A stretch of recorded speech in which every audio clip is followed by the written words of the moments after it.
आशा की किरण। અદ્ભુત ભક્તો એનો ઇતિહાસ કહું. શિવરામ વિપ્રના એક ને એક લાડકવાઈ દીકરી અમરબાઈનો ઇતિહાસ તો અમર જ છે. હળવદના દીકરી મેથાણમાં ગોવિંદરામની સાથેના લગ્ન થયા. શું હળવદમાં ધર્મ હશે, શું ધર્મવાન મહાન પુરુષો આ ધરતી ઉપર પ્રાગટ્યને પામ્યા હશે.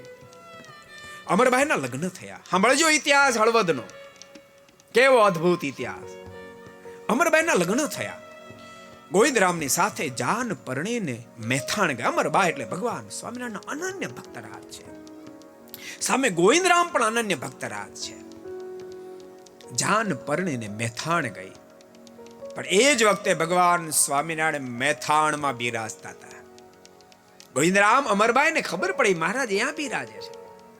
બંને જણાએ નક્કી કર્યું પહેલા આપણે પૂજા બાપુના દરબારમાં મહારાજ બિરાજે છે તો આપણે પ્રથમ બંને જણા મહારાજને પગે લાગીએ, આશીર્વાદ લઈએ, પછી છેડાછેડી છોડીએ. અને માતા પિતાને વાત કરી, બધા મંજૂર થયા, બધા હરિભક્તો હતા અને ભગવાન સ્વામિનારાયણના દર્શન કરવા માટે ગયા છે. ગોવિંદરામ અમરબાઈ ભગવાન શ્રી હરિ તળાવને કાંઠે સભા ભરીને બેઠા ત્યાં આવ્યા છે.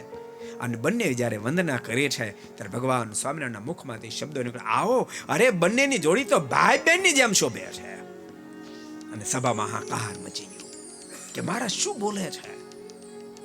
ભાઈ બહેનની, પતિ પત્ની, ભગવાન સ્વામિનારાયણ કે ભાઈ બહેનની જેમ જોડી શોભે છે. અને ભૂલતા નહીં, અમરબાઈએ મનોમય સંકલ્પ કર્યો, મહારાજના મુખમાંથી શબ્દ નીકળ્યો છે તો ગોવિંદરામ જો હા પાડી દઈને માની જાય ને તો મારના શબ્દને સાકાર કરવા છે.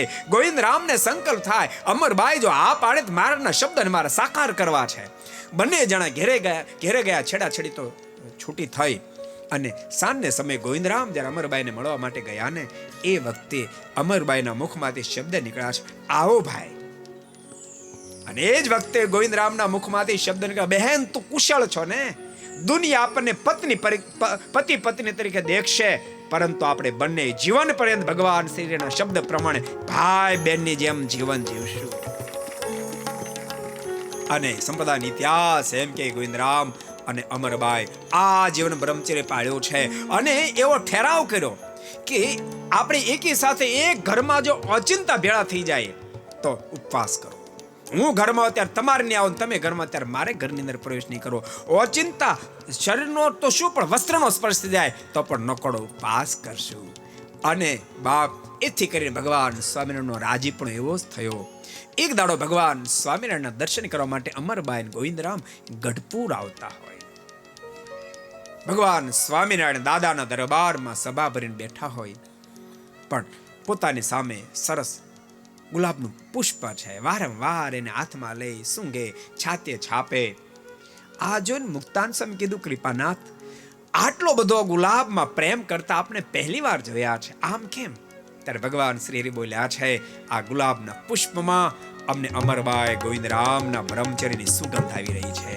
આજ બંને ભક્તરાજ અમારા દર્શન કરવા માટે આવી રહ્યા છે, માટે ચાલો સામે જાય. ભગવાન સ્વામિનારાયણ સામે ગયા છે. આમ ઇતિહાસ બોલે. को पसंद आया हो तो लाइक करें और शेयर करना मत भूलिए. सब्सक्राइब करें सरदार कथा चैनल को और बेल आइकॉन पर क्लिक करना मत भूलिए लेटेस्ट वीडियो सबसे पहले पाने के लिए.